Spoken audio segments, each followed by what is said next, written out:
नाज़रीन, प्रोग्राम नुक़्ते नज़र में दोबारा वक्फ़े के बाद आपका इस्तक़बाल है। खैर मक़दम है, मैं हूँ आपका मेज़बान मोहम्मद हुसैनुद्दीन और इस वक्त हमारे साथ मौजूद हैं जनाब आदिल मोहम्मद साहब, जो सोशल एक्टिविस्ट भी हैं और साथ ही आप लीडर हैं स्वराज अभियान के। और हम आज गुफ्तगू कर रहे हैं कि किस तरीके से मुल्क में हालात करवटें ले रहे हैं और दादरी का कत्ल का वाक़या हो या फिर कल जिस तरीके से परसों जिस तरीके से वाक़या पेश आया है कि शिवसेना के कारकुनों ने सियाही पोती, और उससे पहले अगर हम बात करें तो जिस तरीके से कुलबर्गी जो के एक राइटर थे और उनको माकूलियत पसंद आदमी थे, उनके कत्ल के ऊपर और इन तमाम समझिए कि फ़िरक़ा वारानिया वाक़यात के ऊपर कहीं ना कहीं इस वक्त मुल्क के हर गोशे में समझिए कि तशवीश पाई जाती है। और इसका इजहार बहुत सारे मुसन्निफ़ीन ने अपना समझिए कि जो अवार्ड्स उन्हें दिए गए थे उसे वापस करते हुए किया है। लेकिन अगर हम बात करें जब वो अवार्ड्स वापस कर रहे हैं, और मैं समझता हूँ कि ये बहरहाल हुकूमत पर एक कारी ज़र्ब थी जिस तरीके से उन्होंने अवार्ड्स वापस करते हुए एक अपना समझिए कि जमहूरी तरीके से अपना एहतजाज दर्ज कराया था। लेकिन वहीं अगर हम बात करें जो महेश शर्मा जो इस वक्त बीजेपी के कैबिनेट मिनिस्टर हैं, वो इस पर बयान देते हैं कि उनका इस तरीके से अपने समझिए कि अवार्ड्स वापस करना दुरुस्त नहीं है, सही नहीं है। आइए एक मरतबा देखते हैं महेश शर्मा इस मामले में क्या कह रहे हैं। जो हमारे कलाकार हैं, साहित्यकार हैं, उनको राजनीतिक व्यवस्थाओं से कोई सरोकार नहीं रखना चाहिए। सरकारें आती रहेंगी, बदलती रहेंगी, अभी भी आई हैं, आगे भी आती रहेंगी।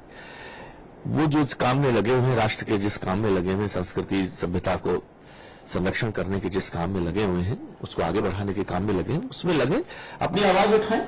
लेकिन आवाज उठाने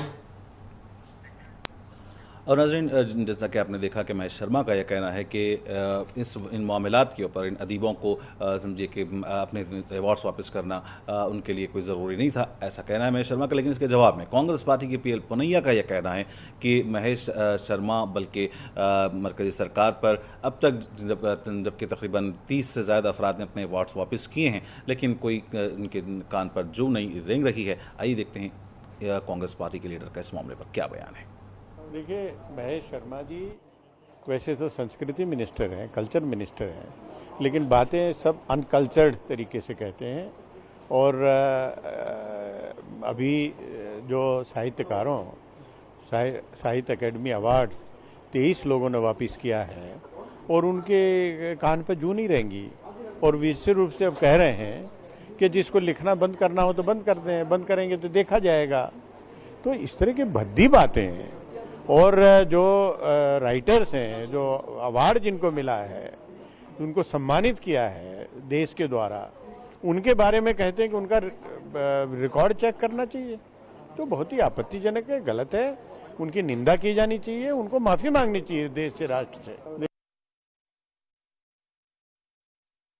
आदिल मोहम्मद साहब, अपने दोनों बयानात को देखें कि किस तरीके से जवाब और फिर उसका रद्दअमल सामने आया। और जिस तरीके से महेश शर्मा साहब का ये कहना है कि ऐसे लोग लिखते ही क्यों हैं, और फिर दूसरा उनका कहना ये है कि इनकी तहकीक करनी चाहिए कि ये किन पार्टियों से इनका ताल्लुक़ है या उनका क्या मकतब फ़िक्र है। इस पर आप क्या कहेंगे? मुझे तो बहुत अचंभा हो रहा है कि एक यूनियन मिनिस्टर जी हमारे कल्चरल ऐसी बात कहेंगे।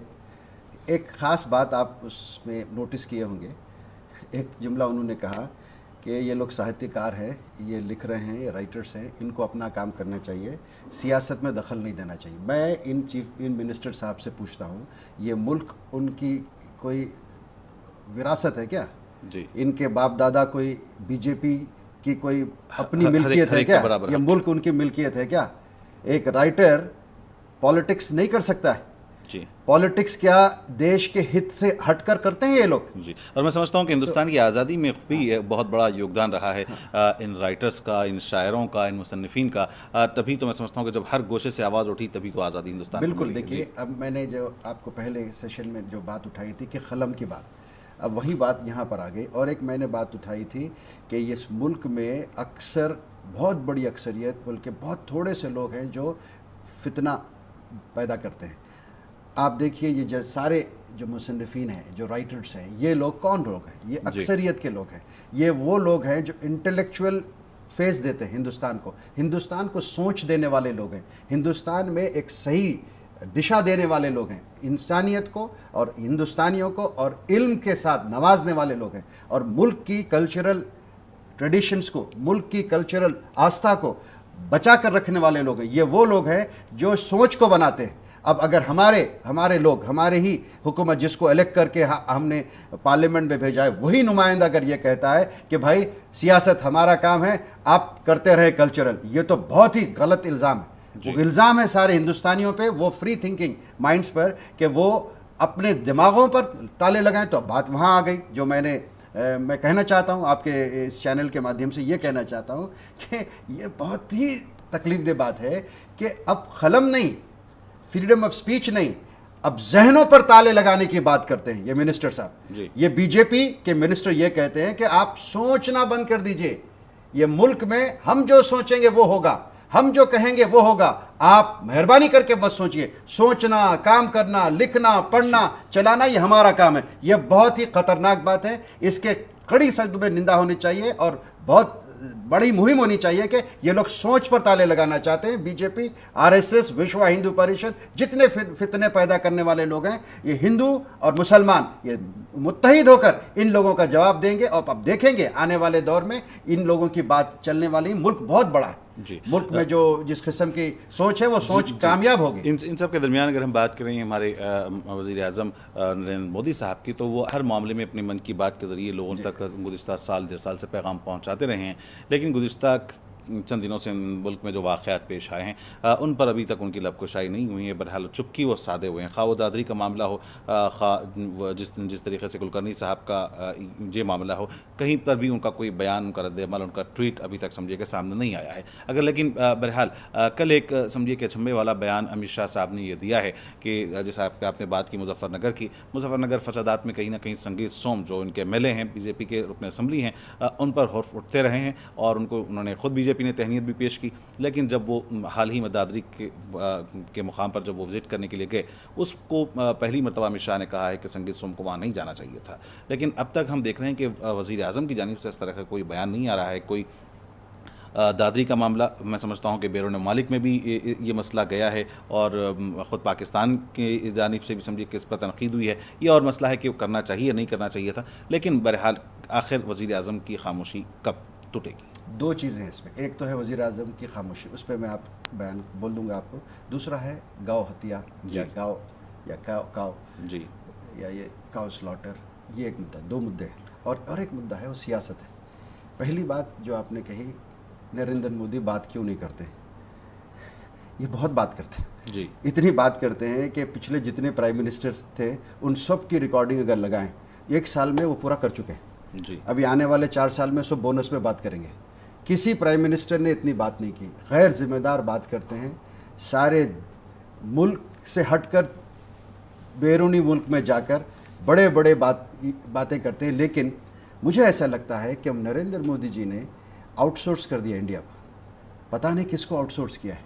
प्रधानमंत्री होने की जो जिम्मेदारी इनकी है, वो जिम्मेदारी मैं नहीं समझता कि ये सीरियसली लेने के लिए एग्री करते हैं जी। वो सीरियसली कहीं ना कहीं उनकी खामोशी इस बात की जी सीरियसली नहीं लेते हैं। तो उसी का नतीजा निकला कि कई राइटर्स अपने अवार्ड्स वो हैं जो मुल्क ने दिया, नरेंद्र मोदी या बीजेपी की गवर्नमेंट ने नहीं दिया, हमारे आइन ने उनको अवार्ड्स दिया। नंबर 1।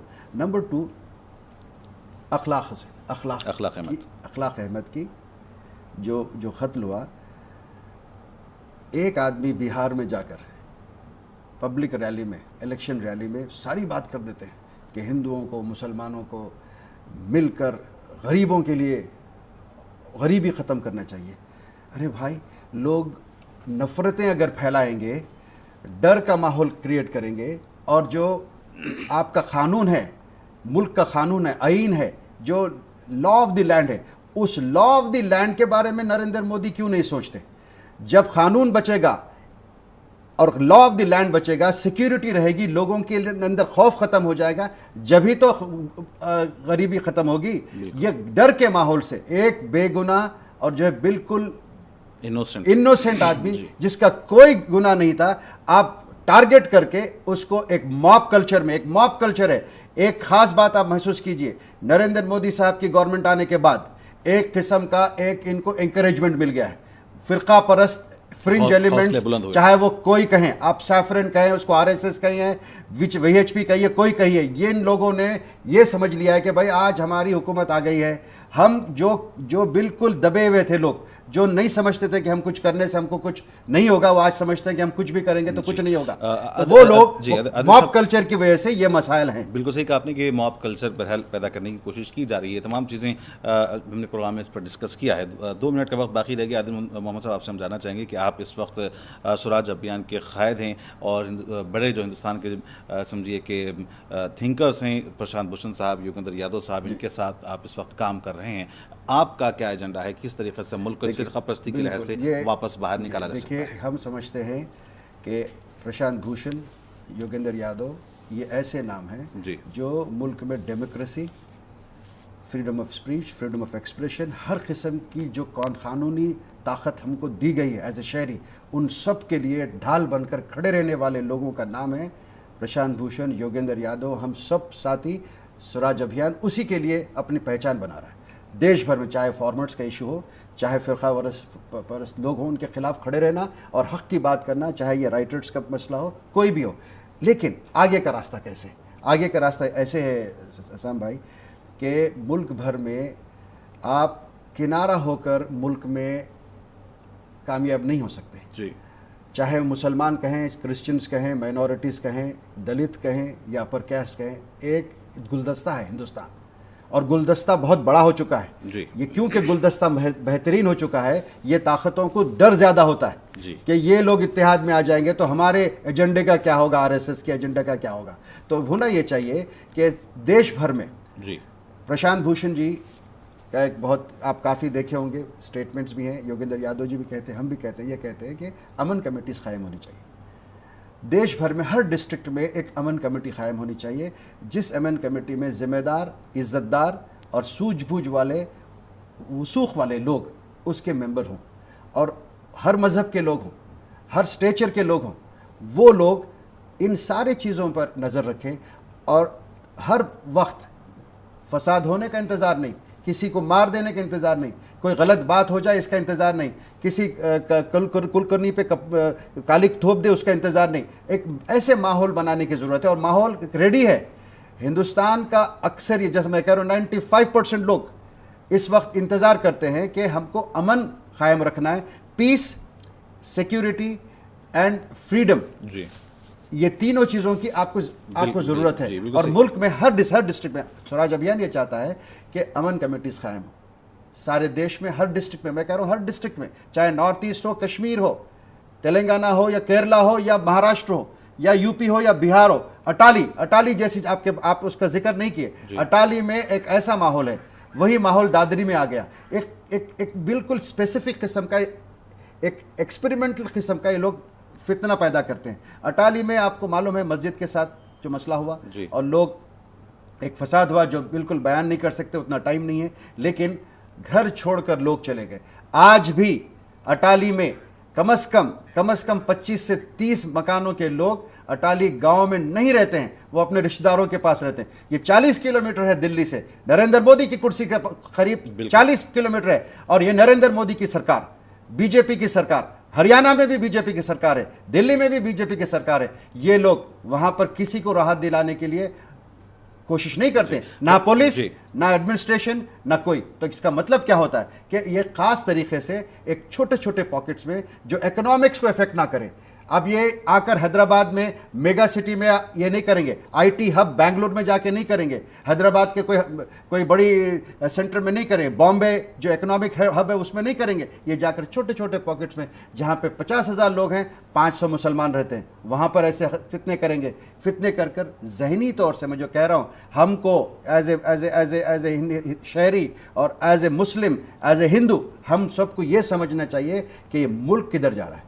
मुल्क को अगर रोकना है और सही रास्ते पर लाना है, वो रास्ते पर जिसको महात्मा गांधी ने जिसके ख्वाब देखे थे, मौलाना आज़ाद ने जिसके ख्वाब देखे थे, ये मुल्क साहब, ये मुल्क ऐसे, देखिए आप, हैरत की बात है, नरेंद्र मोदी साहब नेल्सन मंडेला की तौहीन कर दी। तो ये मुझे लगता है कोई प्लानिंग नहीं है, इनके पास प्लानिंग नहीं है। बहरहाल मैं समझता हूँ कि आज हमारे पास वक्त तो काफ़ी नहीं है, लेकिन जैसा जो आपने बात की है कि अमन कमेटियों की ज़रूरत है, शांति की समझिए कि कमेटीज़ की ज़रूरत है, और जो समझिए कि काम और बेड़ा लेकर आप उठें, इस पर इंशाल्लाह किसी प्रोग्राम में हम मज़ीद तफसीली गुफ्तगू करेंगे, जो इस वक्त मुल्क के लिए समझिए कि एक अहम और बेहतरीन वक्त का जो है वो तकाज़ा ज़रूर है। नाज़रीन, प्रोग्राम में एक मरतबा फिर हम आदिल मोहम्मद साहब के मशकूर हैं कि उन्होंने अपना वक्त निकाला और अपने नाज़रीन को अपने ज़रीन ख़यालात से नवाजा है। प्रोग्राम नुक़्ते नज़र में फ़िलहाल यहीं पर उसका वक्त ख़त्म होना चाहता है। अपने मेज़बान मोहम्मद हुसैन उद्दीन को पूरी मुनसिफ टीम के साथ इजाज़त। देखते रहें मुनसिफ टीवी। खुदा हाफ़िज़।